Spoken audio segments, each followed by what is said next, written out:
Ya voy a empezar a grabar. Aquí hay algo, y es que cuando nosotros hablamos del flujo de la información genética, hablamos de... espérenme que tengo que abrir el chat también. Listo. Pregunta. Dale, Laura, pregunta. Listo, aquí tengo el chat abierto. Vamos a entrar a Menti también. Hagamos eso antes de arrancar, muchachos, porque tengo aquí algunas actividades que vamos a hacer. Son pocas, pero entremos de una vez a Menti como para que cuando tengamos que trabajar, pues ya estemos todos ahí conectados. Entran a Menti, código 7584-565.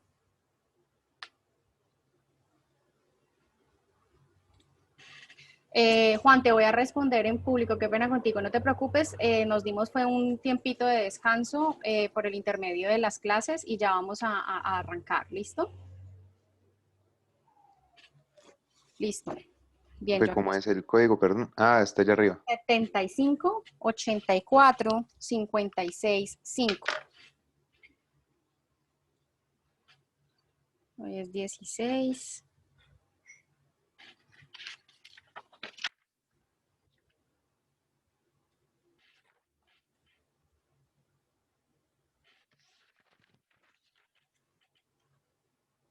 Listo.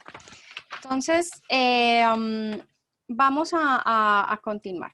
Entonces, cuando nosotros hablamos de todo el proceso de flujo de la información genética, nosotros empezamos hablando sobre la replicación. Acá lo más importante es recordar que nosotros pues estamos hablando del material genético, que el DNA es el material genético que está en el núcleo de cualquier célula, ya sea procariota, sea eucariota. Ya sabemos nosotros que si es procariota pues no tiene una membrana definida, pero que pues sigue siendo, digamos, el material genético y digamos es un nucleoide. En ese sentido, pues nos tenemos que ubicar allí, ¿sí?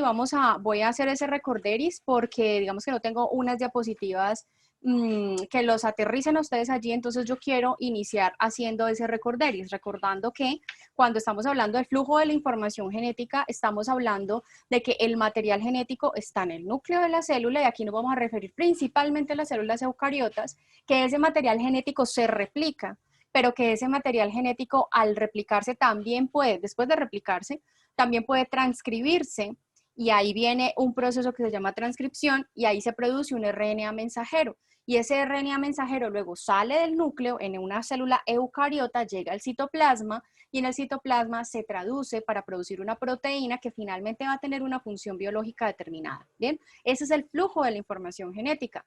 Hablo acá de una célula eucariota, pero recuerden que cuando hablamos de células procariotas, pues es más o menos lo mismo. La única diferencia es que no tenemos una membrana nuclear, y eso realmente cambia los niveles, digamos, de regulación de expresión génica, y lo vamos a ver más adelante. Fácilmente, pues en una procariota se replica el material genético, pues no tiene que salir de ningún lado porque es que está en el citoplasma rápidamente, entonces inmediatamente se replica, se transcribe el ADN, se produce un RNA mensajero, y ese RNA mensajero inmediatamente se traduce para producir una proteína. Entonces el proceso en un procariota es mucho más rápido, y ahí esto es lo que vamos a empezar a trabajar. Vamos a dividir esos flujos de información genética en esos tres procesos de los que les he estado hablando. Vamos a hablar primero de replicación en detalle, luego hablamos de la transcripción en detalle, luego hablamos de la traducción igualmente en detalle. Y a partir de ahí, ya luego al final lo que hacemos es conectar todo ese flujo de información genética para poder entender luego cómo se regula la expresión de esos genes, cómo se regula todo este proceso, y así vamos avanzando.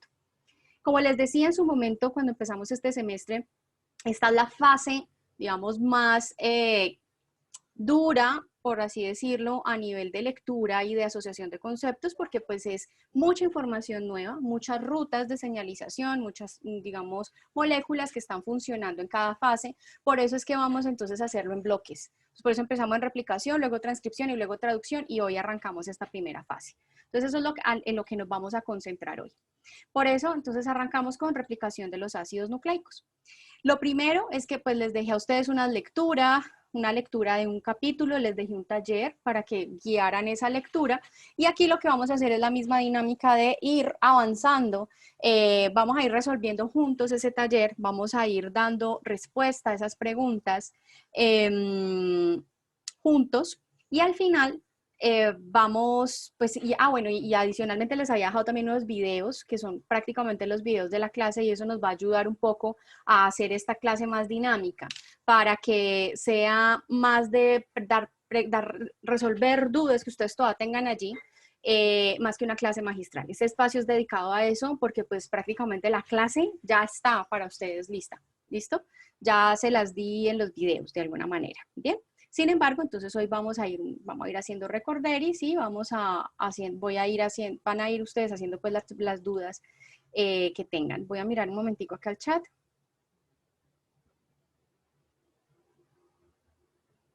Listo. Entonces vamos a continuar. Cuando hablamos, me adelanté. Cuando hablamos del modelo que describe la síntesis de ADN, ¿ustedes qué tienen en mente? ¿Cuál es ese modelo que describe la síntesis de ADN? Primero, más bien, hablemos de cuáles son los modelos que se plantearon para describir el que hoy se conoce. Entonces, quisiera escucharlos y escucharlas. ¿Qué tienen para comentar al respecto? Raiza. Pues, profe, inicialmente tenemos a los padres como del ADN, que ya eso lo habíamos hablado, que eso eran Watson y Crick, con la ayuda en 1953. Y pues de ahí ya, no sé cómo se dicen los nombres, Mendelssohn y Stahl. Mendelssohn y Stahl. Mendelssohn y Stahl, como que desarrollaron a través de un experimento la hipótesis que era correcta como a la forma de síntesis del ADN. Entonces, sobre los modelos hay básicamente tres: el de replicación dispersiva, el de replicación conservadora y el semiconservadora. Ok. Y pues ellos lo que hicieron fue hacer el experimento para confirmar la hipótesis de la semiconservadora, que es la que se utiliza actualmente. Es la que pues ya está validada, o sea, ya decimos que es semiconservativo el proceso. Ok, muy bien. Entonces por acá Silvio nos está hablando de que se hizo o que se experimentó a través utilizando isótopos de nitrógeno 14 y nitrógeno 15. Silvio, ¿quieres ampliarnos un poquito más sobre eso? Sí, pero ellos tenían, pues para poder probar si era semiconservativa, conservativa o dispersa, mezclaron los dos tipos de nitrógeno en cadenas diferentes de DNA. Entonces, con los resultados que obtenían, veían si realmente se combinaban o cada una salía por su parte. Entonces, al ver ellos que se terminaban combinando los nitrógenos 14 con los 15 en una sola cadena de ADN, se dieron cuenta que era semiconservativa. En otros modelos, como por ejemplo el de la conservativa, creo que seguían derecho. 14 o sea, el mismo color de la cadena, solamente un isótopo en la cadena, y en el otro isótopo, el otro isótopo. Y en la dispersa, si era combinación de los dos en la misma cadena, o sea, intercalados, muchos de ellos. Ajá. O sea, ese sería el resultado que se esperaría cuando se mezclaran esos isótopos. Se esperarían esos tipos de resultados si fueran semiconservativa, conservativa o dispersiva, ¿sí? O dispersa. Juan. Profe, pues no, pues tengo como una pregunta y pues para ampliar también esa partecita. Dale. Entonces, en el experimento que hicieron Mendelssohn y Stahl, digamos en un principio para que tuvieran la noción, para que supieran que todas las bacterias que están en el cultivo tenían el isótopo N15, lo que hicieron es dejar muchas generaciones de bacterias hasta saber pues que la totalidad del ADN que contenían era del isótopo N15. O sea, no me queda claro cómo en un principio establecieron que las bacterias del cultivo solo tenían N15. O sea, ¿cómo hicieron que solo tuvieran N15? Dejaron primero un cultivo con muchas generaciones hasta que supieran pues que tenía N15. Ya te ¿Sí me voy hago a entender? contar. Sí, claro, sí, claramente te entiendo. Entonces vamos a revisar ya aquí para poder hacerles la explicación. Vamos a hacer lo siguiente. Aquí me devolví un momentico. Entonces voy a hablarles, me voy a avanzar acá antes a esta parte de la replicación porque pues ya aquí como que de alguna manera conectamos.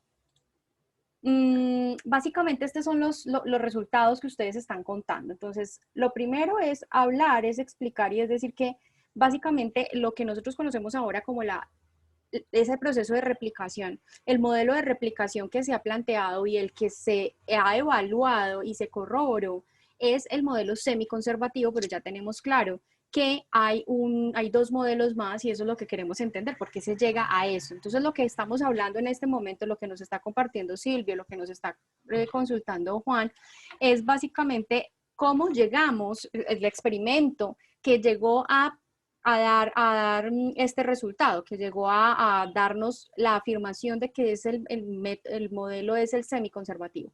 En ese sentido, cuando hablamos de semiconservativo, no es más que nosotros tengamos una cadena parental como esta que estamos viendo acá y que a partir de esta parental, entonces vamos a obtener, cada cadena parental va a ser la molde para una nueva cadena. Y entonces a partir de cada ciclo de replicación voy a tener el doble de información genética inicial. Eso es básicamente el modelo semiconservativo. ¿Cómo llegamos a eso? Entonces ahí viene el experimento de Mendelssohn y Stahl al que estaba mencionando Raiz al principio, donde vamos a tener isótopos que se están mezclando inicialmente en una población bacteriana. Entonces, acordémonos cuando hablábamos de biología celular y cuando hablábamos de que nosotros podíamos cultivar, bueno, en este caso bacterias, pues eso es como lo normal, ¿no? Ya para nosotros, pero nosotros podemos tener bacterias en medios de cultivo y le proveemos pues los nutrientes necesarios para que ellas puedan sobrevivir allí. Es el mismo principio. Entonces, aquí en este caso tenemos unas bacterias que van a tener primero un medio de cultivo con N15. Entonces, lo que va a pasar es que si yo tengo el medio de cultivo con N15, ¿qué va a hacer la bacteria? Pues va a incorporar lo que está en el medio, o sea, incorpora N15. ¿En dónde lo va a incorporar? ¿Dónde creen ustedes que vamos a encontrar ese nitrógeno? En las bases nitrogenadas. En las bases nitrogenadas. Entonces, ahí va a captar del medio, primero es el N14, perdón, luego fue el N15. Entonces, vamos a tener primero el medio de cultivo con N14, y luego lo cambiamos. Se deja una población, se deja que se replique esa población y produzca una primera generación filial, y a partir de ahí cambian el medio, esa segunda generación lo cambian y ya le ponen un nitrógeno 15. Desde 14 pasa a nitrógeno 15 y se vuelve a evaluar qué pasó allí. Entonces se pasan las generaciones, se permite que ellos pues se repliquen, digamos que puedan generar más población y se tengan unas 2, 3 generaciones. Y a partir de acá, lo que ustedes están observando en esta parte, esto que ustedes ven aquí, es una generación y esta es la segunda generación filial. Entonces, este es el ADN inicial, es la molécula parental, lo mismo acá. Y acá en este caso, lo que se observa es que en este caso, el modelo semiconservativo, el resultado que ellos esperaban si era semiconservativo es que, listo, se divide, se separa, y entonces vamos a tener la cadena molde y luego la otra va a tener el nitrógeno más pesado. Digamos que acá arranca con N14, cambia a N15, entonces en N15 pues se tiene que ver la diferenciación de ellas. Que aquí esto está muy ilustrado de una manera, digamos, de una manera muy sencilla de entender, pero aquí lo importante es que tengamos en cuenta que si estoy hablando de N14 y N15, estamos hablando de densidades diferentes, ¿sí? Y cuando hablamos de densidades hablamos de peso diferente que va a tener esas dos cadenas. Realmente el experimento se pudo o se podía observar estas diferencias en peso porque esto se centrifugó y se veía dónde quedaban las cadenas de N14 y N15. Entonces, en este caso, cuando se observa esto, se dan cuenta entonces que va a tener una separación de cadenas. La N14 va a quedar, si estamos hablando de N14 que es más liviana, entonces puede estar en la parte inferior y superior, y la más pesada va a estar en la parte inferior del tubo donde estemos haciendo la centrifugación. Entonces, lo que no se observaba normalmente era esa separación de fases, y luego en la segunda generación lo que observan es que va aumentando la cantidad de cadenas N15, ¿sí?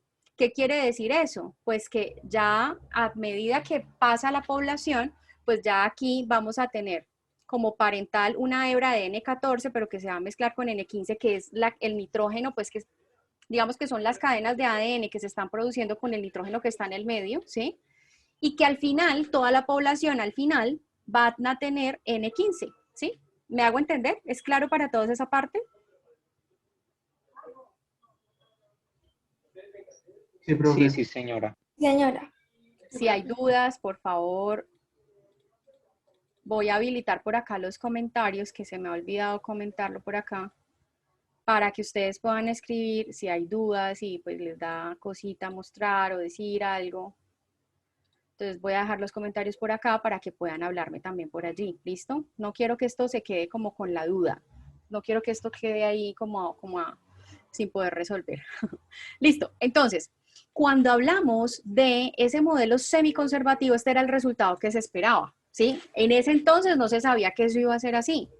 Luego, el otro modelo que se tenía era el modelo conservador. Cuando hablamos del modelo conservador es que pues siempre se va a tener la misma cadena, ¿sí?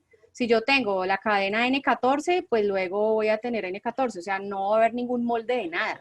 Simplemente tengo N15, N15, ¿sí?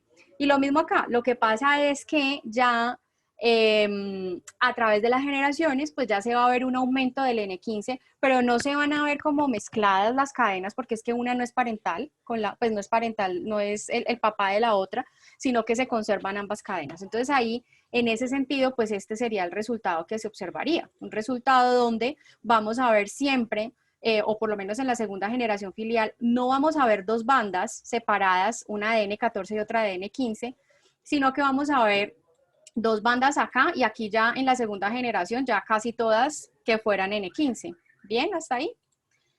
El otro modelo es la replicación dispersiva. Y la replicación dispersiva, pues básicamente era como que a partir de la primera generación filial estuviéramos viendo siempre las dos cadenas, una cadena, porque es que no estarían separadas entre sí. ¿Bien? Entonces, lo que se observó y con los experimentos que se trabajaron en ese momento, con ese experimento de N15 y N14, usando isótopos de N14 y N15 en el medio de cultivo de estas bacterias, pues llegaron a la conclusión y observaron que pues nuestro modelo de replicación era este, y esto ya lo habían propuesto de alguna manera Francis Crick y Watson y Crick, ya lo habían propuesto en su modelo inicial a raíz de pues todos los estudios que se habían tenido previos, era como algo que se podía intuir muy fácilmente. Entonces, no sé si ya queda claro, de pronto Juan, la pregunta que tú me hacías, y si para el resto de compañeros queda clara el proceso de cómo llegamos a entender que la replicación del ADN sigue un modelo semiconservativo. ¿Vamos bien hasta ahí? Juan Pablo. Sí, señora. Súper. No, porque no tengo ninguna duda, es para responder la pregunta. De una, dale, súper. Entonces, pues sí, pero como nos estabas diciendo, básicamente se va a sintetizar de una forma, pues, según la teoría semiconservativa. Entonces, lo que va a pasar es que se va a crear, o sea, la ADN se va a separar y se va a crear una cadena complementaria para cada mitad, por así decirlo. Y pues eso se hace, no me acuerdo la enzima, la que crea, es que la enzima, sí, no me acuerdo de la proteína que crea la burbuja de replicación, pero básicamente se crea una burbuja de replicación y allí pues van a haber dos horquillas, que es como las partes terminales de esa burbuja, por así decirlo. Y allí es donde se va a unir pues la ADN polimerasa y va a actuar en una dirección de 5'3' y pues la helicasa va a comenzar a romper los puentes de hidrógeno que tiene el ADN y así pues va a comenzar a hacerse la cadena complementaria. Ok. Bien, Juan, creo que ahí nos estás dando un detalle más amplio sobre cómo se hace la replicación. Me gusta y ese detalle, en ese detalle vamos a entrar más adelantico. Muy bien, muchas gracias, Juan. Juan Martín. Profe, tengo pues algo que añadir y también una pregunta. Bueno, donde empiezan, digamos, esas horquillas de replicación es por una serie de proteínas que se llaman de reconocimiento del sitio de origen. Entonces son ahí donde se establecen los puntos de replicación. Y algo que pues decía la lectura es que, digamos, esos sitios de replicación generalmente son aquellos que son como más ricos en bases de adenina y timina, entonces es allí donde generalmente se establecen. Pero entonces eso pues me genera una duda, profe, el hecho de que se establezcan en esos sitios de adenina y timina es porque, como vimos pues en anteriores clases, por ejemplo, para la desnaturalización y todo eso, son enlaces más fáciles de romper porque solo son 2 de hidrógeno en vez de 3, parte de ese Exactamente. principio. Ah, ok. Exactamente, parte perfectamente de ese principio, por eso la importancia de haber entendido ese concepto tan sencillo de la estructura de ácidos nucleicos. Ese es un Sí. principio básico y lo vamos a ver, van a ver ustedes que eso va a permear todo de ahora en adelante. O sea, el entender esa estructura y el empezar a hacer esas asociaciones que estás haciendo, precisamente les va a dar la capacidad de entender técnicas, de entender estos procesos básicos, pues ya de biológicos normales, pero también las técnicas moleculares de las que vamos a hablar más adelante, porque mucho se mueve bajo ese principio. Todo, mejor dicho, todo lo que tiene que ver con molecular se va moviendo con esos principios de estructura del ADN. Entonces, bien, muy bien, muy bien. Venga, ahorita me hicieron un comentario por acá que no alcancé a leer. Si me lo pueden repetir, les agradezco para yo poderlo mirar porque se me fue, no lo pude ver. Listo, entonces, yo les decía ahorita que Juan Pablo nos estaba haciendo un recorderis grande ya, digamos, nos habló de todo el proceso en general. Yo lo que voy a hacer acá es ir como poquito a poco, dando pildoritas y vamos a ir entrando en ese detalle que ya Juan nos amplió un poco. Entonces, básicamente, ¿cómo se sintetiza una nueva cadena? Pues básicamente tenemos acá, aquí está el parental, que era lo que hablábamos ahorita, de forma semiconservativa, y este parental va a dar el molde para que los nucleótidos correspondientes se unan allí. Y entonces aquí viene la fase de edición. Muy bien. Este comentario que me están haciendo es importante, importante, importante, y es que eso me hace parar acá un momentico porque es fundamental recordar que el único momento donde el ADN se replica es en la mitosis, ¿listo? En la replicación celular, durante la división celular. Ese comentario es súper importante. Bien, bueno, ya retomamos acá. Entonces, cuando hablamos de este proceso, aunque empieza a prepararse en la G1, sí. Entonces, cuando hablamos de este proceso, entonces estamos hablando de que aquí se cumple con la ley de Chargaff que habíamos hablado en las clases anteriores. Entonces, la complementariedad de bases aquí se va a seguir de la misma forma, utilizando pues este molde para que se vayan uniendo las cadenas. Esa síntesis de cadenas va a darse a lo largo de esa, digamos, la nueva cadena se va a ir formando, pero se va a formar por medio de un enlace que se forma aquí. ¿Cuál es ese enlace? ¿Cómo se llama ese enlace? Es decir, ¿cómo se va uniendo esta cadena nueva? Que esta es la parental y esta es la nueva. Enlace fosfodiéster. Fosfodiéster, profe. El fosfodiéster. O sea, ese pues yo creo que es como el más sencillo de recordar y lo habíamos hablado en la clase pasada. Entonces aquí es lo que necesito que vayamos recordando esa parte de la estructura. Entonces ya ustedes la tienen clara. Vamos a tener unos nucleótidos que recuerden, aquí está el fosfato, aquí está la pentosa, aquí está la base nitrogenada. Y recuerden que este es el carbono número ¿qué? 3. Tres, Exacto, profe. 3, que tiene libre acá un ¿qué? Hidroxilo. Hidroxilo. Entonces este hidroxilo se va a unir con el fosfato del carbono ¿qué? Del siguiente nucleótido. 5. 5 del siguiente nucleótido, muy bien. Entonces se une y forman el enlace fosfodiéster. Aquí está el hidroxilo, aquí está el fosfato y se forma este enlace. Es un enlace de alta energía, es un enlace covalente.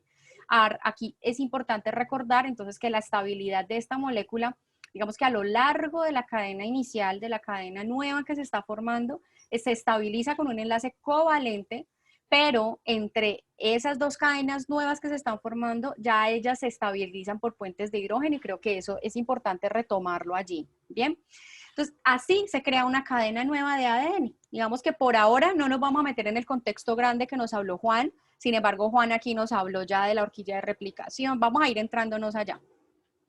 Quiero entonces, pues aquí yo creo que ya quedó claro, pero entremos a Mentimeter y vamos a dar respuesta a esto. ¿Qué tipo de enlace entonces se forma? Ay, no. Ya, ¿qué tipo de enlace se forma?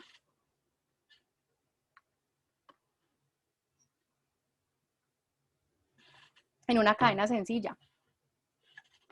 Somos en este momento 77 personas. Entonces necesito que voten rápido. 77, no, 76, ahí me estoy incluyendo. Esto es simplemente para saber si estamos todos como aquí conectados, ¿no?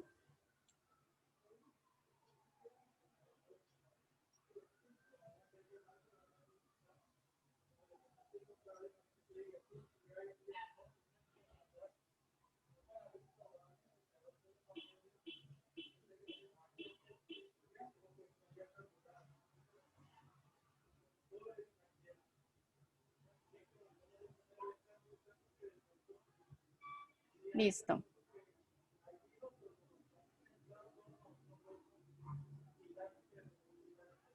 Bueno, aquí entonces vamos a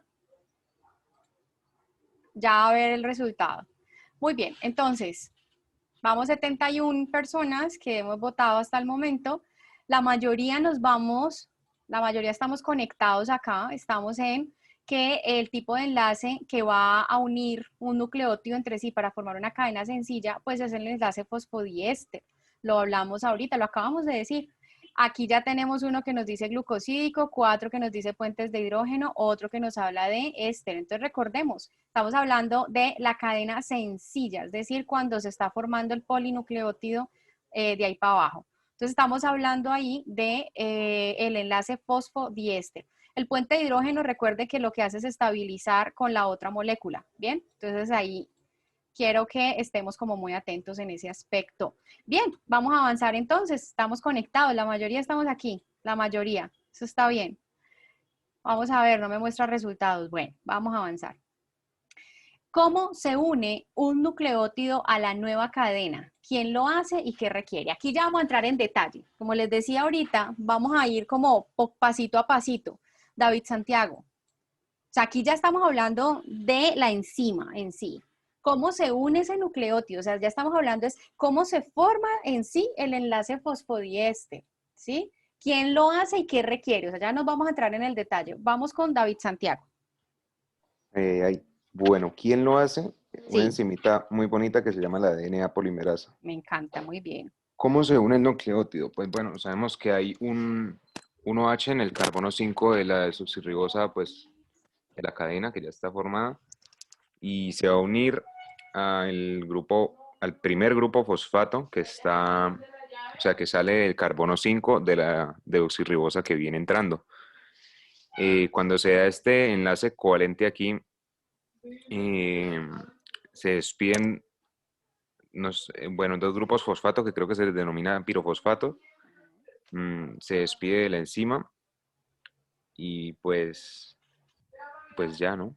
Y ya, y listo. Bien, David, muchísimas gracias. Juliana. Pues, profe, aquí como para añadir, requiere también un molde, requiere agregar los nucleótidos, como ya lo dijo, el carbono 5, y también requiere una cadena preexistente con de 5 a 10 nucleótidos de largo. Muy bien, ¿qué pasó con esa carita triste? ¿Por qué lloró? ¿Por qué lloró? Yo quiero saber. Muy bien, Juliana, súper, muchísimas gracias. Vamos entonces a entrar en el detalle.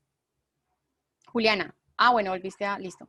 Entonces, aquí creo que tanto David como Juliana nos ayudaron a completar. Requiere magnesio, muy bien. Creo que ahí están tocando temas bien importantes. Lo primero es que para que una enzima o una cadena molde de ADN pueda producir otra cadena sencilla, tiene el ataque nucleofílico también es importante. Entonces aquí me están dando más información por los comentarios. Entonces vamos por acá. Si yo tengo una cadena sencilla aquí, una cadena parental, tengo una partecita de otra cadena y necesito alargar esta cadena de ADN. Entonces, ¿qué necesito para alargar esta cadena? Primero, una polimerasa, una DNA polimerasa, que es la enzima que se encarga de unir cada nucleótido a lo largo de esa cadena molde de la que estamos hablando.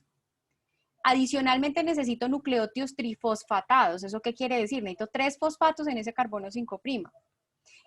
Otra cosa que ustedes han mencionado es precisamente esto, que está asociado con una cadena molde y el hidroxilo, el extremo 3' libre, un hidroxilo libre para que para que pueda continuar con esa reacción de unión de nucleótido a lo largo de la cadena molde. En ese sentido, entonces estamos hablando que la dirección de síntesis va ¿de dónde a dónde? 5', 3'. 5', 3'. ¿Por qué? Porque recuerden, siempre debe haber un hidroxilo libre para que vaya avanzando la cadena. La polimerasa no te va a unir un fosfato hacia atrás, de un fosfato hacia atrás. No, él une un hidroxilo con un fosfato. ¿Listo? Por eso esa polimerasa y por eso la síntesis siempre va en dirección 5', 3' y esto no se les puede olvidar. ¿Listo? Esto es algo que tienen que recordar siempre. ¿Por qué? Por la forma, primero por la estructura del ácido nucleico, por la forma como se da el enlace fosfodiéster, por eso la polimerasa solamente avanza en dirección o sintetiza en dirección 5', y la cadena molde es 3', 5'. ¿Listo? O sea, la polimerasa lee la molde en dirección 3', 5' y sintetiza en 5', 3'. ¿Bien? Hay otra cosa importante que ustedes mencionaban acá y era el magnesio, ¿sí? Aquí esto tiene mucho que ver con la estructura de la DNA polimerasa. Entonces aquí quiero escuchar esta parte para poder conectar con ese requisito o ese requerimiento de magnesio. Describa la estructura de la DNA polimerasa de forma breve y concisa. ¿Qué podemos decir ahí, José Darío? Bueno, profe, ya usted adelantó un poquito ahí la imagen, pero pues esa N polimerasa, que es esa proteína enzima, pues decimos que está formando láminas beta y alfa hélices. Y pues más adelante vamos a ver en la foto que hay un dominio que se describe con la actividad de exonucleasa y tiene unos pliegues que le dan la forma característica y serán dominados una palma, unos dedos y un pulgar. Entonces, en esa parte central de la palma de esta proteína es donde va a estar el proceso de... Te me fuiste.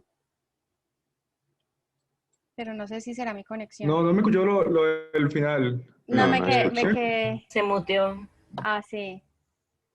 Profe. Dedos y ¿Me escucha? pulgar. Te escuché dedos, pulgar y mano. Hasta ahí. Ah, ok. Palma.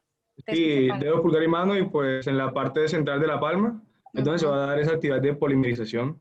Ya, Eso. sí. Muy bien, muy bien. David Santiago, gracias. Ah, Jennifer, espérame, David. Vamos a darle la oportunidad a Jennifer, que no la hemos escuchado. Pues, profe, también era como agregar que entre los dedos y el pulgar es donde van a ingresar como el nucleótido y ahí es donde se van a encontrar como el sitio activo, que es donde se permite realizar también el enlace fosfodiéster. Y también pues cabe resaltar que la cadena del ADN se va a ir organizando como entre los dedos de la polimerasa. Y pues como usted dijo, va a ir en dirección siempre de 5', 3'. Listo, muy bien. David Santiago. Profe, también, bueno, más o menos como ubicándose José, David, qué pena contigo, qué pena. Es que le quiero dar la opción a las personas que no me han hablado y que me están levantando la mano y ya te vuelvo a escuchar, ¿sí? Ok, dale. Dale. José. Profe, pues también es importante decir que la ADN polimerasa tiene una actividad exonucleasa que la tiene en la porción inferior de la palma. Es importantísima también. Y ya vamos a ver por qué. Es muy importante eso. David, ahora sí te escucho. Te escuchamos. Que ese pedacito de exonucleolítico que comenta el compañero es como la que va a estar encargada de deshacer los errores que pueden llegarse a dar en la integración de ese nuevo nucleótido, ¿no? Tal cual. Juan Martín.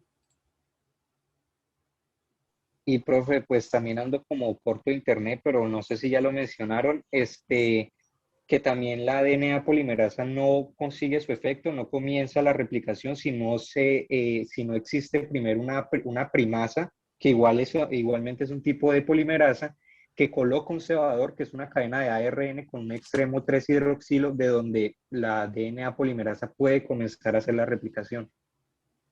Muy bien, sí. Entonces muy bien. O sea, ahí ya estamos incluyendo algo de información que vamos a tocar más adelante, pero sí, eso es importante. Entonces, voy a empezar acá, voy a retomar esto y voy a responder una pregunta de las que me hicieron acá. Aquí estamos hablando básicamente de que la polimerasa pues tiene una estructura similar a una mano, que lo describía José Darío ahorita muy bien, un dedo pulgar, un pulgar, unos dedos y la palma. Ya ustedes lo vieron, lo describieron muy claramente. A través de esta parte de la mano, dentro del pulgar y los dedos, entrarían los nucleótidos y en la parte interna, en el centro de la mano, es donde ocurre el ataque, digamos, el enlace fosfodiéster. Y a partir de acá es donde vamos a ver que aquí está la actividad exonucleasa que nos estaban comentando también ustedes, para corregir los errores de la polimerasa. Cuando se unen nucleótidos que no son los adecuados, pues la polimerasa tiene la capacidad de quitar ese nucleótido y continuar. Digamos que esto es un modelo que nos permite como entenderlo visualmente y decir, ah, ok, es una mano y por aquí va pasando, entra el nucleótido y se va organizando, a través de los dedos se va organizando la molécula molde, y lo que ustedes ven verde acá es la molécula que se está acabando de sintetizar. Recuerde que se sintetiza en dirección 5,3 y esto es lo que va pasando. Sin embargo, el mundo real de esa polimerasa o esa estructura de la polimerasa pues es una proteína terciaria, en estructura terciaria con alfa hélices, láminas beta, giros, bucles que estamos viendo acá, y aquí está la molécula de ADN, molde, esta sería la que se está sintetizando de nuevo. En ese sentido, entonces estamos viendo que, la polimerasa pues va haciendo como la unión acá. ¿De dónde vienen los nucleótidos que se están utilizando en la síntesis de la cadena de ácidos nucleicos? Pues ellos son nucleótidos, son moléculas, nucleótidos que de alguna manera dentro del sistema, dentro del organismo, ellos son precursores de moléculas que proporcionan o dan energía dentro del organismo. Pero cuando ya se vuelven nucleótidos, pues entonces ya son moléculas que van a poder entrar a formar parte de la molécula de ácido nucleico. Nosotros podemos escuchar el adenosín monofosfato, ese tipo de moléculas son precursores de los nucleótidos que ingresan a la molécula, que ingresan en el proceso de replicación. Hay otro punto y es que in vitro, cuando yo hago todos estos experimentos en el laboratorio, pues yo ya tengo que poner la estructura sintética, ¿sí? Yo ya tengo que ponerle los ladrillos ahí para que, los ladrillos son los nucleótidos, para que se puedan utilizar dentro de la cadena, ¿bien? Vamos a escuchar a Juan Pablo. Juan, cuéntanos. Una duda. Dime. Nosotros después vamos a hablar pues, más a fondo sobre la corrección de errores de DNA polimerasa, ¿cierto? Ya vamos para allá, sí. Ya, entonces no pregunto allá, no me preocupe. Ah, bueno, dale pues, listo. Entonces, ¿qué pasa? Cuando estamos hablando ya de que, la molécula puede diferenciar, puede darse cuenta, pues que se están poniendo los nucleótidos que no son. Estamos hablando que esos nucleótidos pues van a tener que formar unos puentes de hidrógeno entre la cadena que están haciendo y la cadena molde. Esos puentes de hidrógeno que se van a formar ahí pueden ser dobles o triples, ¿sí?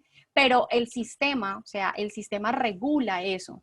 Si hay una adenina y se forma un solo puente de hidrógeno con una citosina que haya acá, pues de una el sistema puede detectar que eso no está bien y pues induce inmediatamente el corte de ese nucleótido para que permita el ingreso del correcto. En ese sentido, entonces estamos hablando que ahí es donde viene a funcionar esa actividad exonucleasa.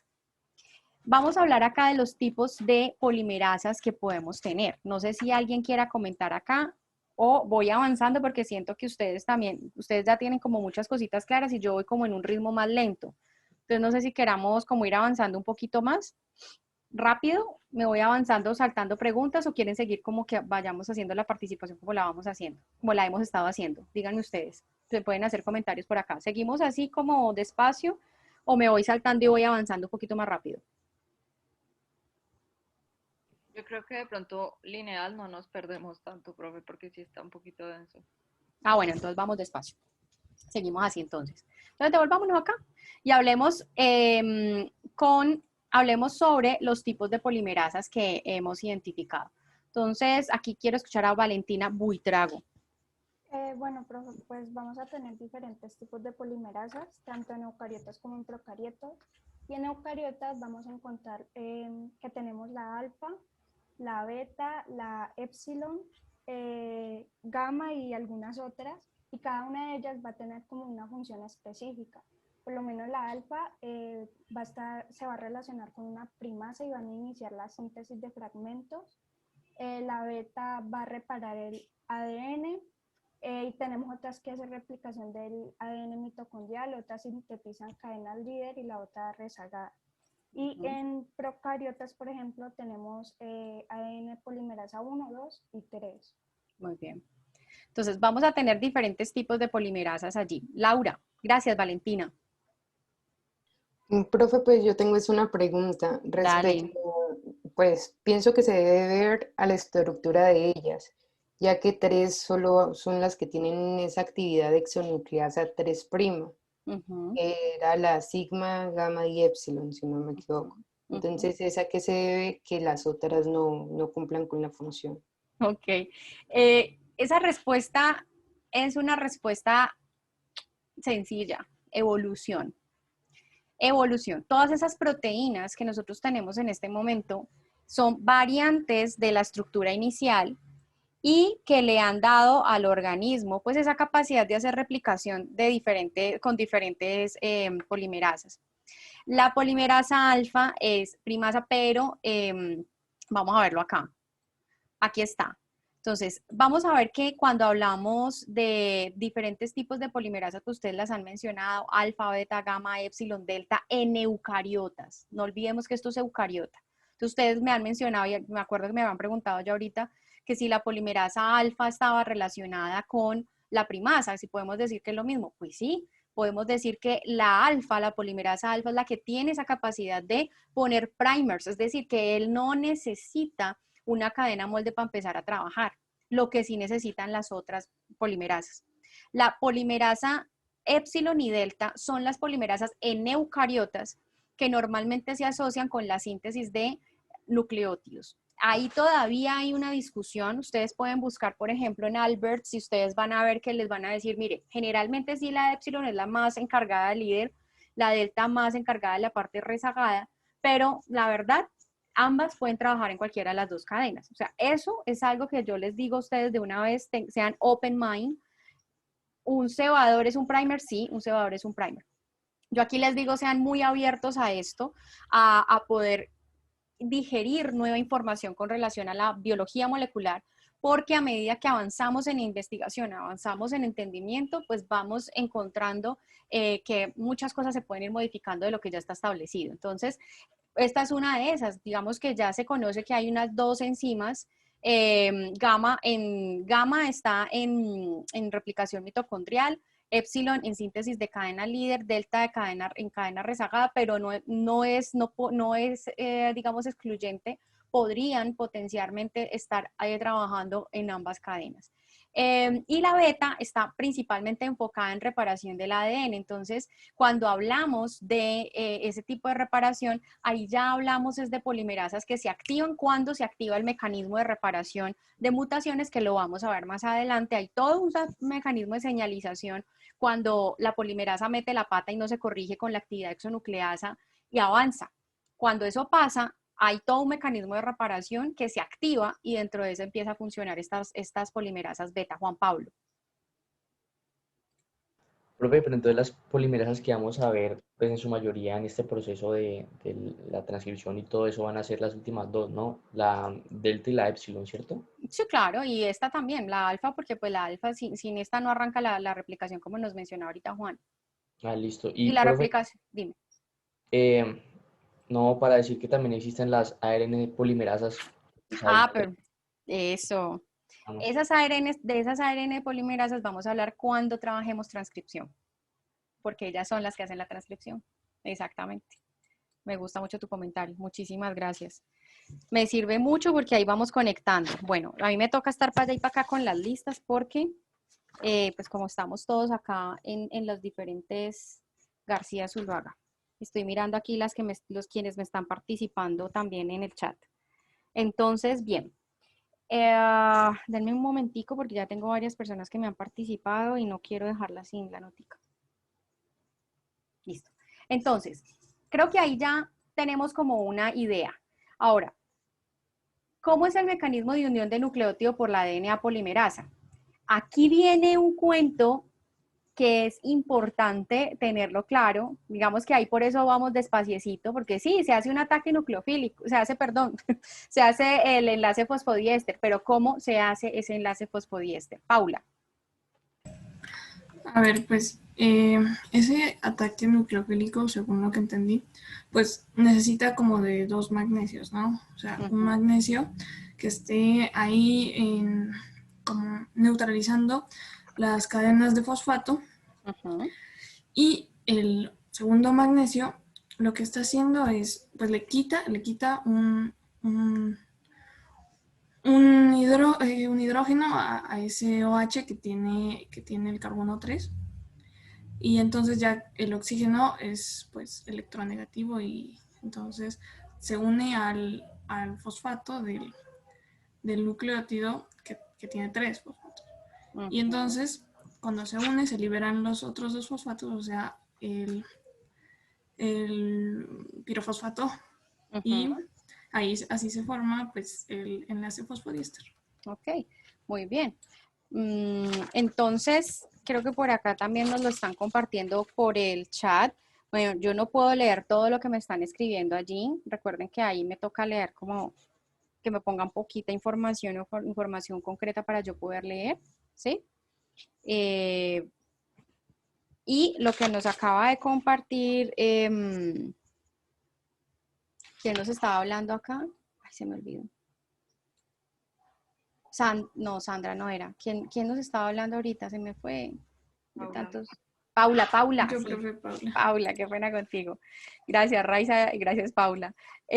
Bueno, entonces, voy a ir avanzando acá como para dar claridad de este punto, porque este punto, pues, es bien importante. Entonces, ya sabemos, se forma un enlace fosfodiéster, pero ¿cómo? Aquí es donde viene el magnesio a ser muy importante. Y aquí no se nos puede olvidar que la DNA polimerasa solo funciona con el magnesio, ¿sí? O sea, siempre la DNA polimerasa debe cumplir con los requisitos que les estoy diciendo. O sea, para que la polimerasa funcione, se debe cumplir con varios requisitos. Primero, que haya una cadena molde.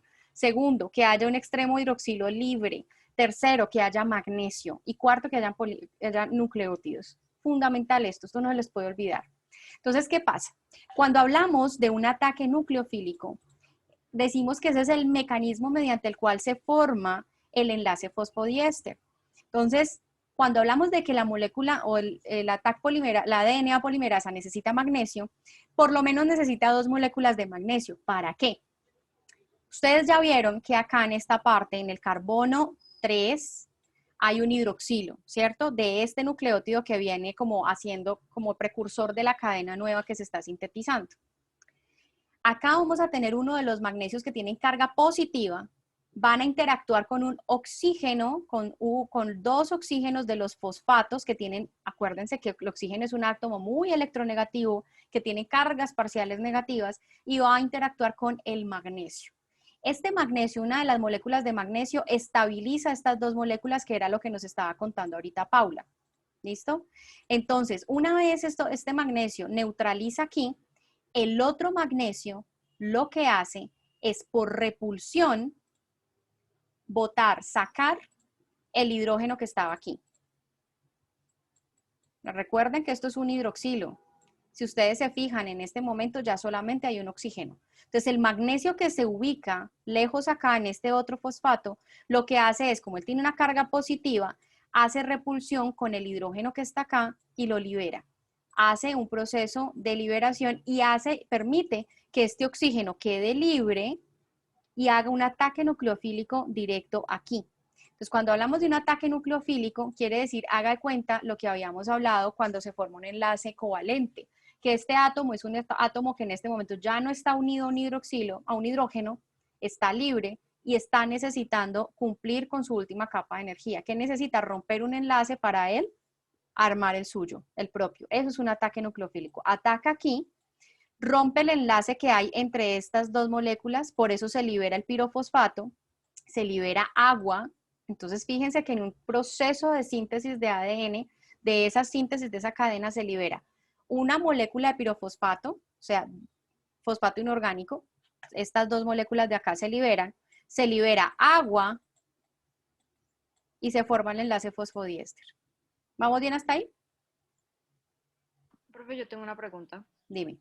¿La energía necesaria para hacer todo eso se da entonces de ese rompimiento de enlaces?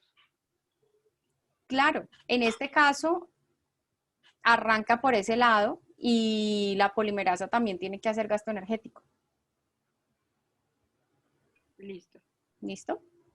Entonces, a partir de acá, y uno de ustedes hacía el comentario, los puentes de hidrógeno se hacen antes, y es muy cierto.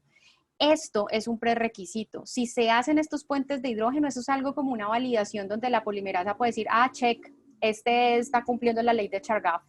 Si no se hacen los puentes de hidrógeno adecuados, este ataque nucleofílico pues como que se frena, porque no se gasta energía, la célula tiende a ser muy conservadora en el gasto energético. Entonces, esta es una forma de poder censar y avanzar más fácilmente. El agua se libera por el proceso de hidrólisis que se está haciendo acá, porque aquí se está rompiendo un hidrógeno, perdón, un enlace covalente. Acuérdense que generalmente esos enlaces covalentes pues generan, para romperse hay que hacer energía, hay que aplicar energía o se necesita alta energía. Y parte de esa energía pues hace que se rompa el enlace covalente, se produzca agua y se libere la molécula que se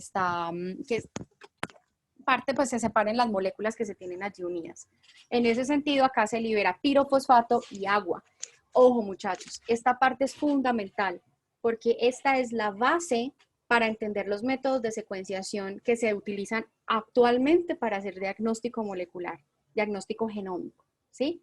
Entonces, esta cosa tan sencilla de entender este ataque nucleofílico, entender que se libera pirofosfato, entender que se libera agua en este proceso, nos permite detectar cuando hay una complementariedad entre bases. Eso lo voy a retomar más adelante. Por eso es que les digo que estas primeras partes básicas son fundamentales para que ustedes puedan entender métodos más adelante. ¿Listo? ¿Cómo vamos hasta acá? ¿Avanzamos? ¿Paro? ¿Qué dudas hay?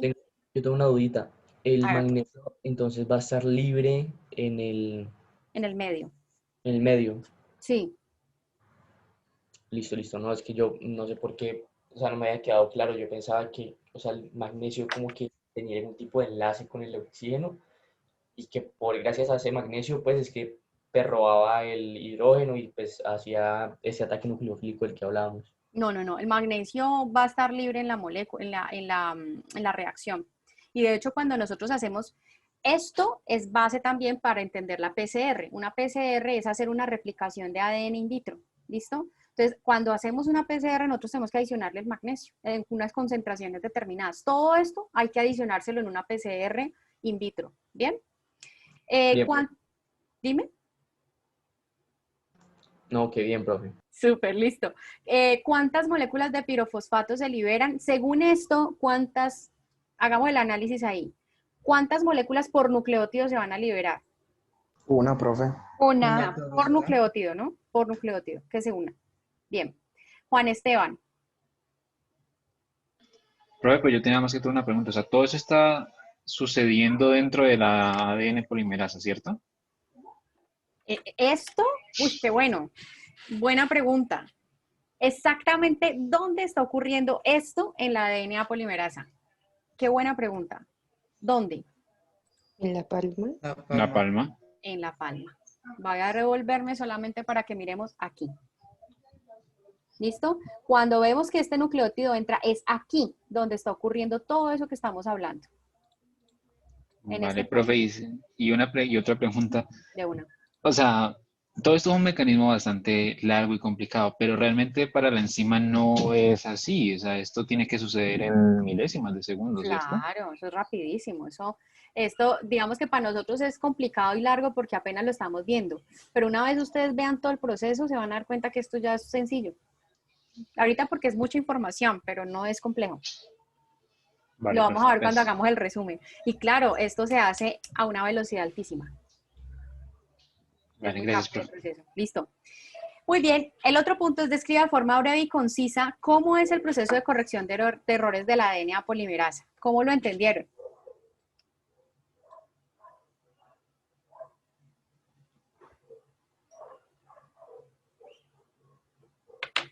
Juan Esteban.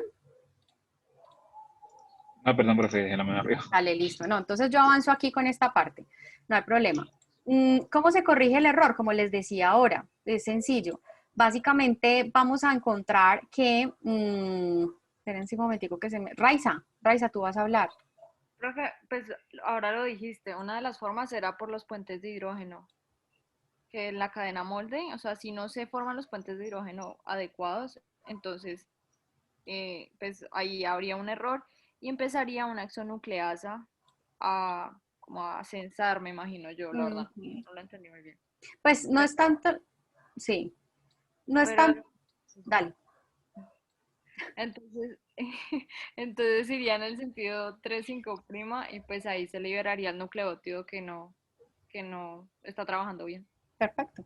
Entonces, básicamente aquí lo que hay que recordar, Sandra había levantado también la mano, bueno, pero ya no. Listo, entonces,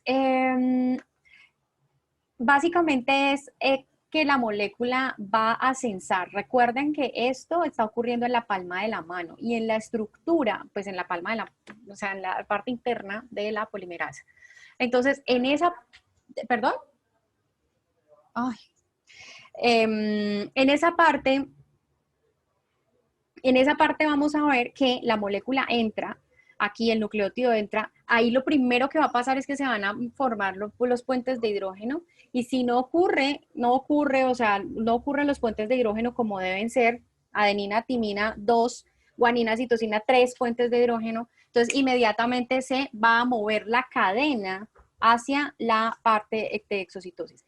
Recuerden que aquí estamos viendo el proceso por partecitas, ¿sí? O sea, estamos viendo, digamos, solamente la polimerasa y nos estamos imaginando solo la polimerasa, pero tenemos que entender que esto es mucho más intrincado que eso. Hay más moléculas que están regulando allí, que están indicando, hey, si se pegó bien, no se pegó bien, y eso lo vamos a ir conectando más adelante.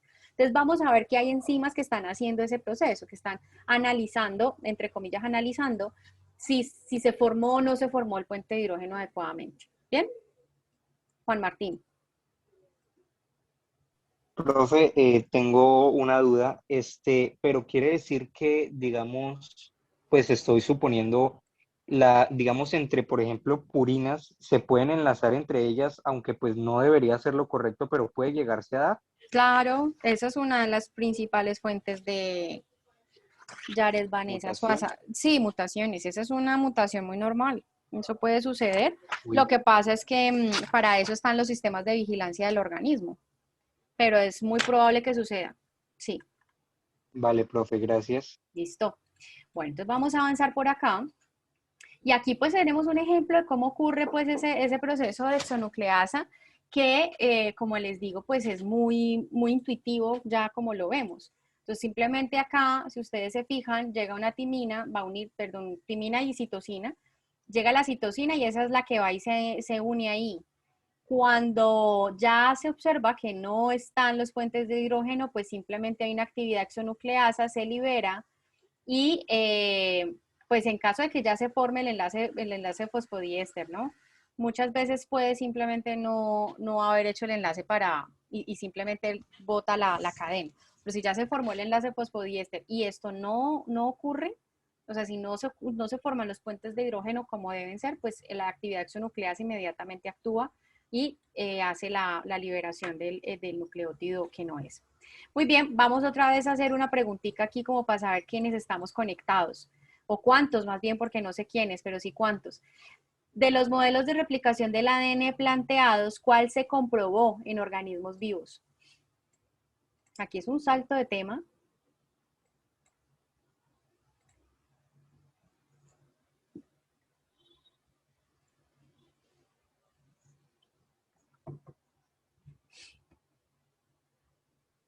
Un salto de tema interesante.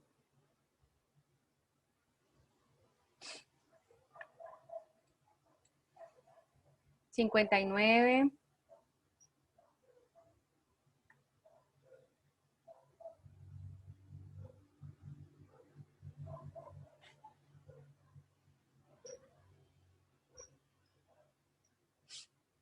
Ya vamos 74, debemos haber 74. Vamos por los 70.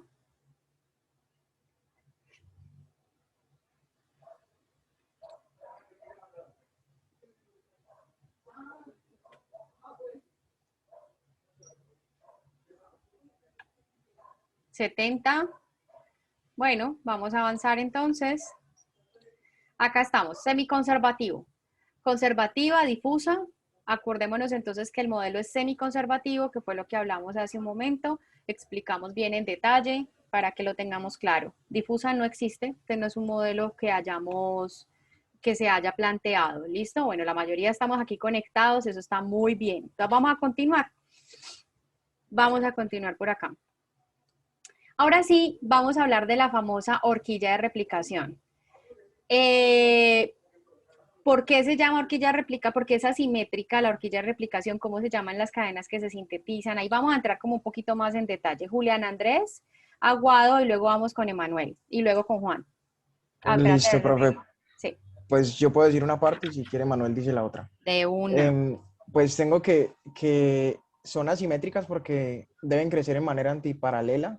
Entonces una hebra crece hacia un lado de manera continua y otra hacia el otro lado de manera discontinua. Una crece... Dale. Para continuar y complementar, la que va a crecer hacia el sentido de la horquilla se le conoce como hebra adelantada, líder conductora, y la que crece en sentido contrario a la horquilla se le conoce como hebra rezagada o retrasada. Súper. Muy bien. Juan Martín. Y lo otro, profe, es que la hebra, digamos, la líder, digamos, crece en sentido, pues, sí, de la dirección de movimiento de la helicasa y además únicamente requiere de un cebador para comenzar la replicación. Mientras que la cadena seguidora o rezagada requiere, pues, de muchos puntos, de muchos cebadores para continuar la replicación y cada punto en donde va dejando una cadena de nucleótidos es lo que se conoce como fragmentos de Okazaki, que más adelante otra enzima que es la ligasa los tiene que ir uniendo entre sí. Muy bien. Sergio Andrés. Nada, pero iba a decir lo mismo de Juan Martín de los cebadores y esos fragmentos de Okazaki. Bueno, súper, no importa. Aquí ya te puse punto de todas formas de participación, súper bien. Bueno, entonces, primero entendamos que es una horquilla de replicación. Y aquí es importante tener en cuenta que esa horquilla de replicación, o sea, vamos a mirar por acá. Vamos a poner esto por acá. ¿Ahí están viendo la pizarra? Sí, profe. ¿Listo? Sí, profe. Yo esto lo voy a adelantar porque igual tengo unas imágenes más adelante, pero como para no irnos a perder, yo quiero como mostrar primero esto. Entonces tengo esto, una cadena de ADN, ¿sí o no? Esto es ADN, doble cadena. Cuando ya ocurre un proceso de replicación, se forma algo así. Ustedes saben que yo soy pésima dibujando, pero hago mi mejor esfuerzo. Esto es un ADN, doble cadena, doble cadena. Esta es la burbuja de replicación. Y cuando hablamos de la horquilla de replicación, ¿a qué nos estamos refiriendo? Nos referimos a cada una de las aperturas de los lados, profe. Exactamente, nos referimos a esto, eso, María Teresa, muy bien, y a esto. ¿Listo? Esa es la horquilla de replicación. Ubiquémonos ahí y ya entonces ya podemos continuar bien. Ok, entonces continúo por acá, se me va a desconfigurar esto y ya volvemos, listo. Volvimos acá. Entonces, cuando hablamos de esa horquilla de replicación, nosotros podemos decir que es asimétrica precisamente por lo que ustedes dijeron, porque en teoría, pero vamos a ver que no es tan cierto, en teoría, como nos lo muestran los libros, nosotros podemos decir que una cadena es continua y otra cadena es discontinua. Y desde ya me gustaría que empezáramos como a definir por qué. ¿Por qué esta cadena es continua y por qué esta cadena es discontinua? Profe, por la dirección pues en que se sintetiza, porque pues una va en dirección 5,3' y así es la dirección en que se sintetiza, mientras que la otra va en dirección 3,5', entonces se tiene que sintetizar como al revés, entonces por eso se hace por fragmentos, que los van como anexando a, pues a la cadena que va 3,5'. Exactamente, entonces vamos a ver que vamos a tener diferentes, como la dirección de la cadena es diferente. Entonces vamos a ver que esta es una horquilla de replicación, la polimerasa va de aquí va de acá hacia acá. Lo mismo que acá, o sea, estamos hablando que las dos polimerasas van por el mismo lado. Pero si yo veo la cadena parental, ¿sí? Yo veo la parental, que es esta que está aquí abajo. Si yo veo la cadena parental, miren que esta es 3', 5' y esta es 5', 3'. Esto que ustedes están viendo, este mamarrachito que les hice acá es la polimerasa. Este otro también, pues, es la polimerasa. ¿La polimerasa lee en qué sentido? Lee la cadena molde 3', 5'. en 3', 3', 5'. ¿Y sintetiza en sentido? 5', 5', 3'. 5', 3'. Entonces, si yo miro aquí, yo estoy simplemente haciendo una explicación mucho más avanzada de lo que, más detallada de lo mismo que ustedes ya han dicho, pero simplemente como para que a todos nos quede claro. Entonces, si yo miro el parental acá y esta es la polimerasa, aquí lo lee, esto será continuo, ¿cierto? Porque facilito, pues sintetiza breve, no hay problema. Pero si yo miro este parental acá y la polimerasa está sintetizando para allá o está en esta dirección y ella va a leer acá, ¿podría leer aquí de 5', 3'? No, porque trabajan No, en un sentido no, diferente. porque queda ¿Cierto? como al revés. Queda al revés. Entonces, acuérdense, ¿qué tendríamos acá en estructura del ácido nucleico? ¿Qué tendríamos acá en este carbono 5' libre? Fosfato. Un fosfato. ¿Aquí qué tenemos libre? Un hidroxilo. Un hidroxilo. Hidroxilo. Y de acá 5' hacia acá abajo, ¿qué tendríamos libre? Fosfato. De 5 a 3. ¿Qué tendríamos libre? Hidroxilo, profe. Un hidroxilo. Por eso es que acá, aquí hacia este lado, ella puede avanzar, pero de acá para acá, muy difícil. Entonces, en ese sentido, por eso se forman los fragmentos de Okazaki y por eso hablamos de que hay una cadena que es líder y otra que es rezagada, rezagada o discontinua. ¿Listo? Vamos a ir avanzando y creo que este concepto lo vamos a ir afianzando un poquito más aquí adelante. Entonces, cuando les decía realice un esquema donde muestre el origen, la burbuja y la horquilla, creo que ya lo hice yo allí. Pero aquí voy a hacer otra preguntita para saber cómo estamos conectados. Creo que esta es como la última que voy a hacer, creo.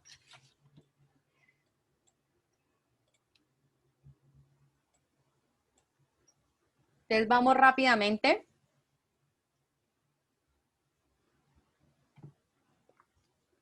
Son preguntas sencillas.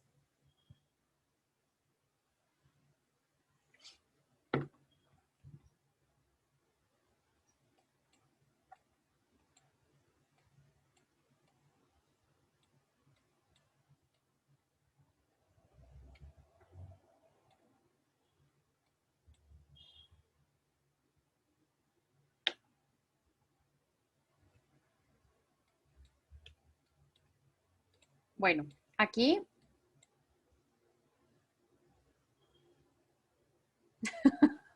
Así de fácil en los exámenes. Bueno, está bien.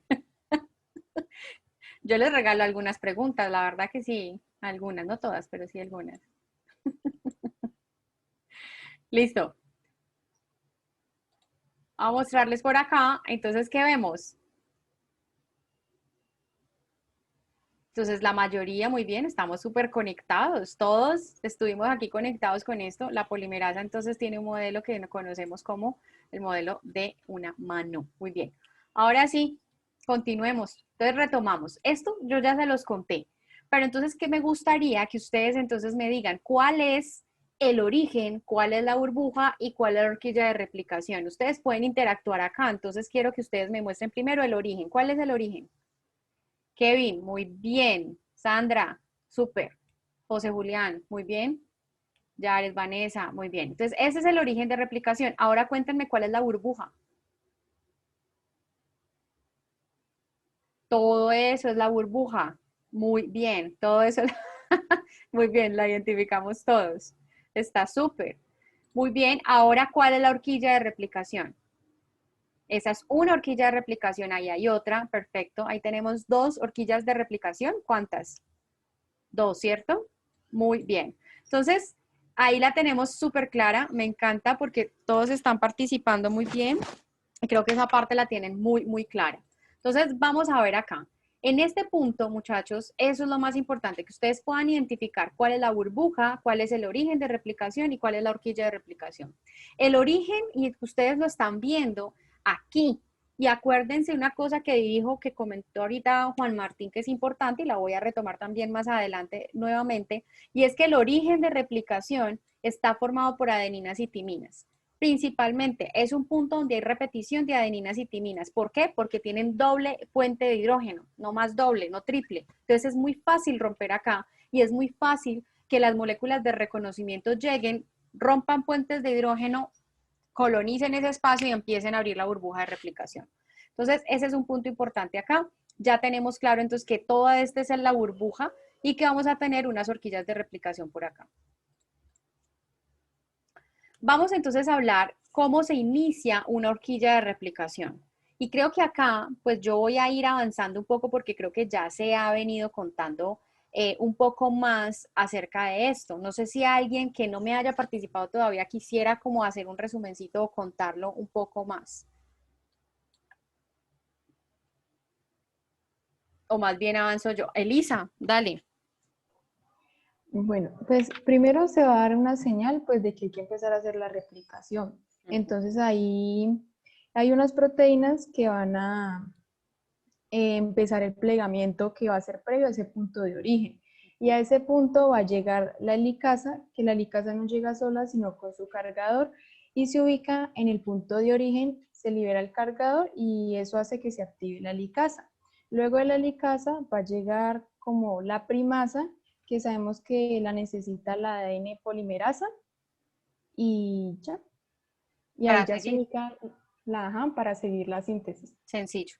Entonces es muy sencillo el proceso de inicio. Entonces acuérdense, ¿dónde ocurre este inicio? ¿En qué proceso celular ocurre este proceso inicial? División celular. División celular, La mitosis, fase S. fase S de la mitosis. Perfecto. Entonces, cuando llegamos a ese punto, ahí entonces hay un principio, una primera parte que es el reconocimiento de origen de replicación. Hay unas proteínas iniciadoras y esas proteínas físicamente, porque no es con energía, sino que recogen parte de la molécula de ADN y por separación, aquí se rompen estos puentes de hidrógeno, se aumenta la distancia, se pierde la atracción electrostática que tenemos entre esos nucleótidos que tenemos allí.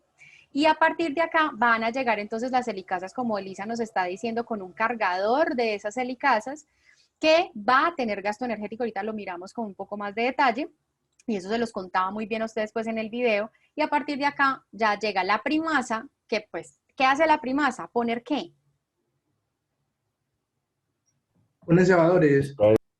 Los cebadores, los primers, los iniciadores, cualquiera de esos tres nombres para esa primera secuencia que se procesa aquí o que se pone aquí, que es necesaria para que la polimerasa llegue y extienda, porque acuérdense que la polimerasa necesita tener una cadena sencilla y una cadena doble. ¿Por qué? Porque necesita un extremo hidroxilo libre para poder extender, para poder hacer su síntesis. Esa polimerasa, ya sea epsilon o delta, van a necesitar siempre eso. La primasa es otro tipo de polimerasa que no necesita un primer, no necesita un iniciador. Ahora, otra pregunta. ¿Ese iniciador, ese cebador, ese primer, es de tipo DNA o RNA? RNA. RNA. Fundamental también eso, ¿no? Para el inicio, pues acá. Entonces, bien, llega ya la polimerasa llega, se monta aquí con su cargador también, ¿no? Y empieza a extender. Ahí ya, entonces, tipo de RNA, pues ahí sí es más por el tipo de polimerasa que tiene que poner los iniciadores. No quiere decir que si ponemos un primer de DNA no arranque, porque precisamente la PCR está formada después, o arrancas con primers de DNA, no es primer RNA. Ahí es más porque, nuevamente, eso es una respuesta evolutiva, es una adaptación evolutiva, y la DNA polimerasa que está allí, o esa primasa, pone esos tipos de primers pone primers de tipo RNA. Esto es lo que les hablaba ahorita del funcionamiento de la helicasa.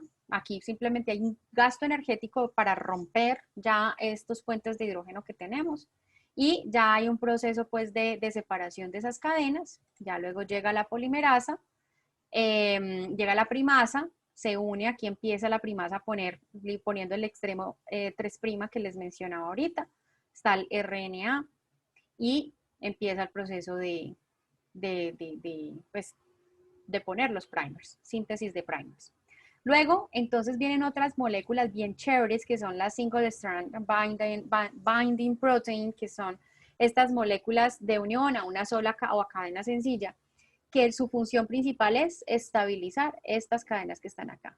Aquí es importantísimo que nosotros nos acordemos de que estas moléculas que son cadenas sencillas, que están en una molécula de ADN, cuando yo las separo, al tener una alta atracción electrostática entre los nucleótidos de esas cadenas, pues si yo separo una cadena de la otra, ellas pueden plegarse sobre sí mismas o pueden interactuar rápidamente con otras moléculas, porque recordemos que ahí hay atracciones electrostáticas. Estamos hablando de enlaces iónicos, ¿listo? U otro tipo de interacciones o no covalentes. En ese sentido, por eso siempre que ustedes vean, siempre van a ver eso, en procesos donde hay una cadena libre, deben haber proteínas que estabilicen esa cadena para que no haya interacción con otras moléculas. ¿Listo? Entonces, aquí vienen estas proteínas que son las SSB, que se unen a esas cadenas sencillas para mantener la cadena lista, como para que no se vaya a unir con cualquier otra cosa, y esté lista para que la polimerasa vaya haciendo lo suyo. ¿Vamos bien hasta ahí? Sí, profe. Juan, Sí, listo. Listo. Juan, ¿tú tienes preguntica? Sí, profe, una duda. Mm. Entonces, por ejemplo, si se me escucha, es que ando Sí. con el internet. Vale. Pero te escucho bien.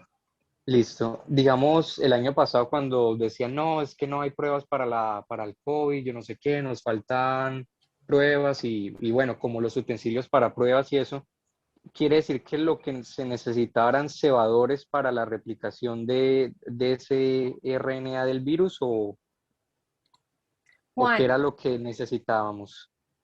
Juan, la verdad es que, a ver, para varias cosas. Varias cosas se necesitaban en ese momento. Voy a ser como concreta, porque de eso tengo tanto para echar cuento, pero voy a tratar de ser concreta. Para hacer pruebas moleculares se necesita una infraestructura especializada. Se necesita tener un laboratorio donde esté un termociclador, donde haya personas que sepan manejar eso. Los reactivos son costosos. Generalmente los reactivos hay que importar. Generalmente no. Los reactivos debemos importarlos porque no los producimos en Colombia. Entonces, el problema de la escasez de las pruebas estaba relacionada primero cuando no se tenían reactivos, o se acabó, hubo escasez porque todo el mundo se estaba requiriendo esto, pues ya no se podían importar. Por otro lado, se subieron muchísimo los costos de ese tipo de reactivos. Entonces, pues esa era una de las limitaciones. Segundo, yo no sé si ustedes escucharon que mencionaron mucho que no teníamos laboratorio, no teníamos dónde hacer ese tipo de pruebas. Entonces, todo se centralizaba en ciudades grandes, Bogotá, Medellín, Cali, para poder hacer ese tipo de análisis por la infraestructura que se requiere para hacer este tipo de trabajos. Entonces, a eso se debía, había un estancamiento fuerte en el desarrollo de las pruebas moleculares por esa razón. De hecho, ahorita, pues, sí, la mayoría de las pruebas que les están haciendo, que nos están haciendo a todos, son pruebas de anticuerpos. Ya muy difícilmente te hacen una prueba PCR y si te la hacen, pues ahí se van a demorar un poco para darte el resultado. Pero es por eso, porque hay un represamiento de ese tipo de pruebas en el país. Y principalmente se debe a que los reactivos pues los teníamos que importar y pues por otro lado las capacidades en términos de infraestructura en Colombia pues para este tipo de laboratorios no es que sean muchas. Esa es una de las principales razones. Valeria. Profe, tengo una pregunta rápida. ¿Esas proteínas van avanzando, digamos, con la cadena sola o se van, digamos, eliminando a medida que va llegando la polimerasa? Se van yendo porque la polimerasa ahí no podría físicamente interactuar con ellas. Entonces ya están ahí solamente para estabilizar. Nada más llega polimerasa, se tienen que ir moviendo. Voy a responder por acá una pregunta que me hace Melissa, que veo en el chat. Me dice que si la hebra rezagada es la misma cadena de Okazaki. Entonces, ahí lo importante es recordar que vamos a tener unos fragmentos de Okazaki, no es la cadena, sino el fragmento, y ahorita lo voy a retomar para dejarte como más clara esa parte. Entonces, aquí vamos a ver, de acuerdo con lo que estábamos hablando ahorita, aquí estamos hablando ya de ¿Cómo se carga la polimerasa? Entonces aquí todavía estamos hablando del inicio, no más estamos hablando del inicio. Ya hablamos de que hay un origen de replicación, es reconocido por unas moléculas, esas moléculas ya atraen o reclutan a la helicasa recluta a la primasa y la primasa permite que llegue la polimerasa, que es esto que estamos viendo. Tanto la helicasa como la polimerasa llegan con un cargador, una molécula que les ayuda a estar estabilizadas en la cadena de ADN. Entonces, este sliding clamp o el cargador de la polimerasa se va a unir al ADN, luego llega la polimerasa, ya la ubica allí, la deja listica, y la polimerasa va a quedar ahí metidita en el ADN, y lo que hace el cargador o el sliding clamp es como mantener la polimerasa ubicada en esa cadena para que no se vaya a salir de la cadena. Entonces, eso ayuda a que la polimerasa sea procesiva, la procesividad se mide en el número de nucleótidos que va a pegar la polimerasa por unidad de tiempo. Entonces, una polimerasa es más procesiva si se mantiene más tiempo unida en esta molécula, en la molécula de ADN. El pCNA es el sliding clamp. Es la abrazadera deslizante, simplemente eso. El pCNA es la abrazadera deslizante, es esta estructura que está acá, que es la que permite que la polimerasa pueda ser procesiva, o sea, que la mantenga encarriladita en el ADN. ¿Es claro? El cargador de la helicasa, el cargador del sliding clamp o del pCNA es este, ¿listo? El verde. El pCNA es esta estructura que ustedes están viendo acá, fíjense aquí. Esto que ustedes están viendo, este anillo, es la abrazadera deslizante. Esa abrazadera deslizante lo que hace es mantener a la polimerasa enrutada o unida a la cadena de ADN. Entonces, en la medida en que ella esté aquí unida en la cadena de ADN, le permite ser procesiva, le permite poner un montón de nucleótidos por unidad de tiempo. Eso es lo que hace el pCNA o la abrazadera deslizante. ¿Es claro? ¿Ahora sí? Pero una pregunta, nosotros, ¿cómo debemos llamarla? O sea, abrazadera deslizante. ¿abrazadera deslizante? Abrazadera deslizante. Listo. ¿Listo? Súper. Entonces vamos a avanzar por acá. Bien, esta red que vemos acá, pues la veíamos también en el video. Básicamente esto es una horquilla de replicación. Entonces aquí va a venir una parte que siempre es un poco densa para todos, pero creo que la vamos a tener que dejar para la próxima clase. Vamos a dejar hasta acá porque ya nos faltan 15 minuticos para terminar y no quiero como que nos quedemos ahí como en la mitad del tema. Aquí voy a cerrar con esta imagen donde ya hacemos un resumencito de lo que hemos visto hasta ahora. La próxima clase ya vamos a entender es por qué es que la polimerasa, por qué la cadena de ADN voltea de esta manera. Ahí de pronto nos vamos a enredar un poquito, pero si tenemos clara la estructura de los ácidos nucleicos, la sacamos fácil. Entonces, para acordémonos que esto es una horquilla de replicación. Horquilla de replicación. O sea que para este lado de acá estaríamos hablando de una burbuja de replicación, ¿sí o no? O sea que aquí hasta el lado tendríamos otra molécula ahí de ADN. Y a partir de acá estamos diciendo que ya arrancó la síntesis, ¿no? Que por este lado, aquí, es donde estaban los orígenes de replicación, lo que conocemos como ORI, ¿cierto? Y fíjense que las polimerasas que se van a ir a polimerizar para las dos cadenas que tenemos parentales, pues arrancas desde el origen de replicación y van para el mismo lado las dos. Van para el mismo lado las dos. ¿Listo? Entonces, ¿qué estamos viendo acá? Estamos viendo la cadena parental que arranca con el 3', 5', y lo que vemos acá, esta cadena amarilla por este lado, es la que va en sentido 5'3", ¿sí o no? La parental, ¿no? Estamos hablando de la parental. Y en rojo estamos viendo la cadena que se está sintetizando de nuevo, o sea, la hija. Aquí ya vemos entonces que, pues, si el origen de replicación arrancó es porque ya estaba la helicasa, ¿sí o no? Ya llegó la helicasa, llegó la primasa también, y luego llegó la polimerasa. Entonces ya esto está en acción, ya esto es toda la burbuja de replicación en acción, en pleno trabajando. ¿Qué estamos viendo acá? Estamos viendo que ya la cadena hija, la cadena continua, ya va adelantadita, y estamos viendo también que la cadena rezagada entonces ya está formando lo que conocemos como los fragmentos de Okazaki, que son estos que les estoy marcando acá. Bien. La próxima clase lo que vamos a hacer es entender por qué ella tiene que dar este giro, teniendo en cuenta que las polimerasas ambas van para el mismo lado. Bien.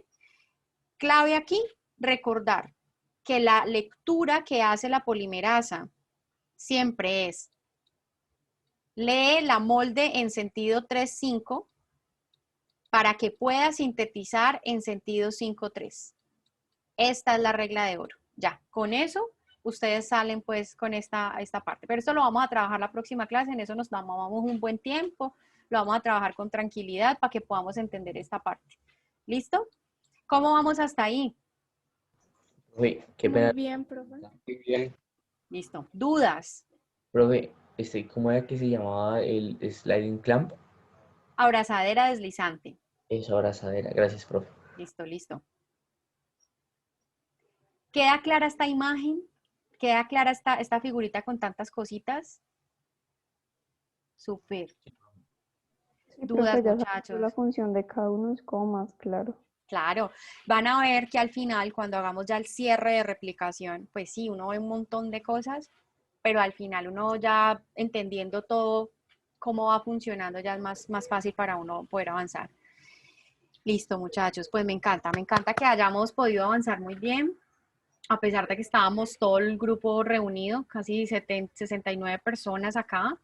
Me encanta que hayamos podido avanzar. Recuerden que si hoy no quedan las cosas claras, anoten las dudas para la próxima. ¿Listo? No es tan difícil, muy bien, estamos de acuerdo. Entonces, anoten. De todas formas, yo sé que hagan el repaso, revisen, y si hay dudas, la próxima clase volvemos a arrancar. Volvemos a tomar el impulso para poder entender esto. ¿Listo? Bueno, entonces no sé si tengan más dudas. Listo. Profe, yo tengo una pregunta. Dime. Como en el texto decía que la replicación del ADN en eucariontes era multifocal, o sea que había muchos puntos de origen, algo así, entonces hay también bastantes burbujas, solamente se refiere a que hay 2 puntos de origen. Uy, qué buena asociación acabas de hacer. Me encanta eso. Sí, claro, muy bien. Ahí estamos hablando de precisamente eso, cuando estamos hablando que son múltiples focos de replicación, o sea, la cogiste muy bien, y lo que uno puede imaginarse ahí es como si tú tuvieras una cadena larga con varias burbujitas así a la mitad. Entonces, claro, ¿eso qué permite? Que en muy corto tiempo se replique todo el genoma, ¿sí?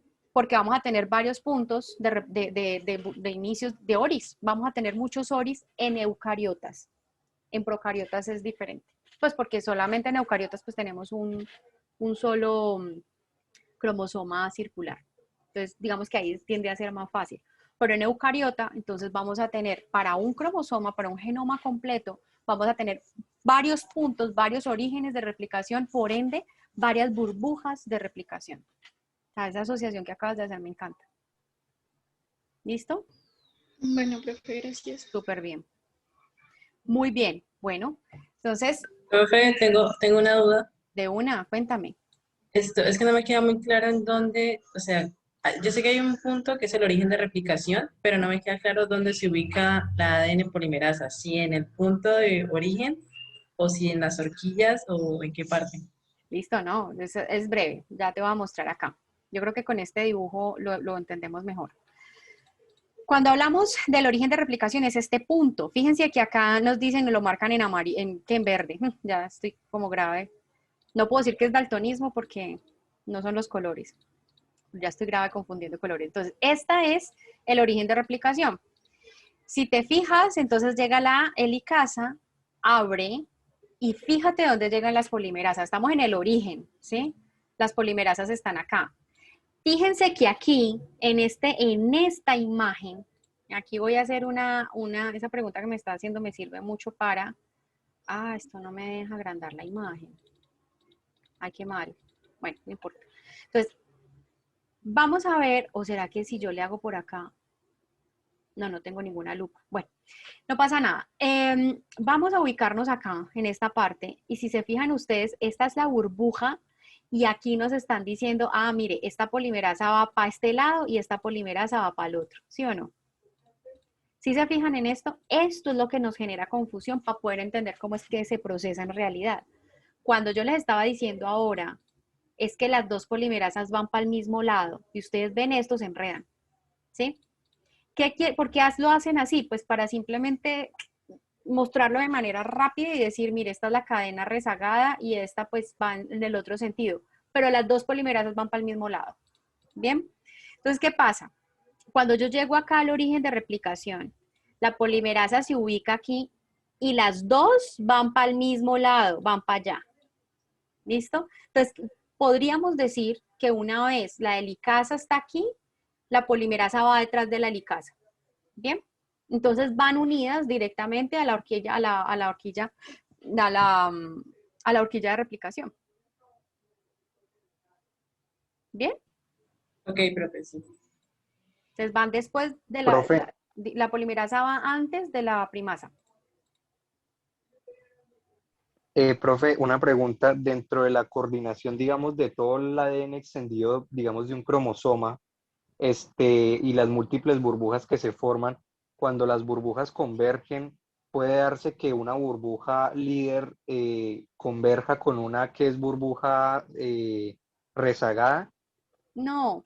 O sea, ¿cómo hacen ya cuando convergen ambas horquillas? No pensemos en burbuja líder y rezagada porque eso en concepto no sería tal. Nosotros vamos a tener, ¿cuándo se detiene la replicación? Cuando ya llega a los extremos de los cromosomas. Entonces vamos a hablar de que cuando es una horquilla o una burbuja. Lo que tenemos que entender es que en las burbujas vamos a tener dos tipos de cadenas. Bueno, sí, dos tipos de cadena. Una cadena continua, dos cadenas continuas, dos cadenas rezagadas. Eso es lo que vamos a tener acá. Entonces la burbuja en sí no es que sea rezagada o continua. La burbuja no, es la cadena que se está sintetizando. Entonces simplemente él va avanzando y va avanzando en la síntesis de la cadena. Recuerden que las helicasas van para los dos lados y va a llegar un punto donde ya ahí vamos a tener, son las secuencias ya replicadas. Entonces ahí ya no va a haber va a haber un continuo de la replicación. Y al final van a llegar hasta las telomerasas, que luego la próxima clase vamos a ver a los telómeros, perdón, vamos a ver cómo se replican los telómeros. Y ahí es donde se finaliza la replicación. Pero hay que pensarlo más como un continuo. Lo que pasa es que es difícil para nosotros visualizarlo. Es muy difícil visualizarlo por la cantidad de información que hay y la cantidad de moléculas que hay en cada horquilla, en cada burbuja de replicación. Pero la próxima clase voy a tratar de conectarles un poco esa parte como para que ustedes puedan imaginarse ese continuo de información que vamos a tener ahí. ¿Sí? No sé si me... Sí, profe, es que pues... Sí, señora, sino que me genera confusión. Sí, o sea, en el libro explican que terminan cuando llega al final de la cadena, pero pues imagino yo, pues haciendo como encontrándole la forma a eso, que digamos dentro de una horquilla de replicación, no va a llegar a un punto que sea como el final de la cadena, muchas veces se va a topar es con otra horquilla. Entonces, en ese caso, o sea, ¿cómo se organizan los replisomas de ambas horquillas que venían convergiendo? O sea, venían en direcciones, digamos, opuestas y que terminan juntándose. ¿Cómo hacen para no interferir unos con otros? No sé si me hago entender. Sí, sí, te entiendo. Lo que pasa es que esas horquillas van a llegar precisamente cuando hablamos de que la horquilla de replicación, digamos, va siendo liderada por la helicasa de alguna manera. O sea, la helicasa va abriendo camino. Es la helicasa la que va a encontrar un punto donde la otra burbuja de replicación no le va a permitir continuar. Y ahí tiene que haber un enlace de información entre esas dos cadenas. Y tiene que haber ya interacción entre las cadenas hijas que se están procesando acá con la que se está procesando en la otra cadena y viceversa con esta secuencia que es, diríamos, pues tanto para la continua como para la rezagada. O sea, hay que entender que este es un proceso que está regulado, que va a tener una interacción entre esas burbujas, que a nivel de ese continuo que estamos haciendo de replicación, va a haber una concatenación de todas esas burbujas, sobre todo, más que de las burbujas, del material genético que se está replicando. y ahí va a haber un continuo. Ya cuando llegamos al final, a la parte de los telómeros, pues las burbujas que estén en ese punto son las que se van a encargar de hacer esa parte de la replicación. ¿Sí me hago entender? Sí, sí, señora. Yo sé que es difícil de Gracias. acoplar ahí, pero entonces listo. Pero voy a tratar la próxima clase a ver si de pronto ya lo encuentro iremos una viendo. imagen. Sí, lo que pasa es que es muy difícil encontrar imágenes que nos ayuden como a ver esa concatenación de esas burbujas, de esos replisomas. Esa es la parte dura. Voy a ver si encuentro alguna Vale, imagen profe. que nos ayude como a visualizarlo, porque es cuestión de visualizarlo. Listo, ¿Listo? profe. Muchas gracias por todo. Listo, pues. Bueno, yo les deseo una buena tarde. Pues espero que sí, que las cosas hayan quedado claras. Si no, recuerden, la próxima clase tenemos este espacio otra vez para poder aclarar dudas y continuar pues con esta parte de replicación. Y bueno, les deseo buena tarde. Entonces nos vemos el jueves de esta semana. Un abrazo y que tengan buen resto de día. Bueno, profe, Hasta gracias. luego, profe.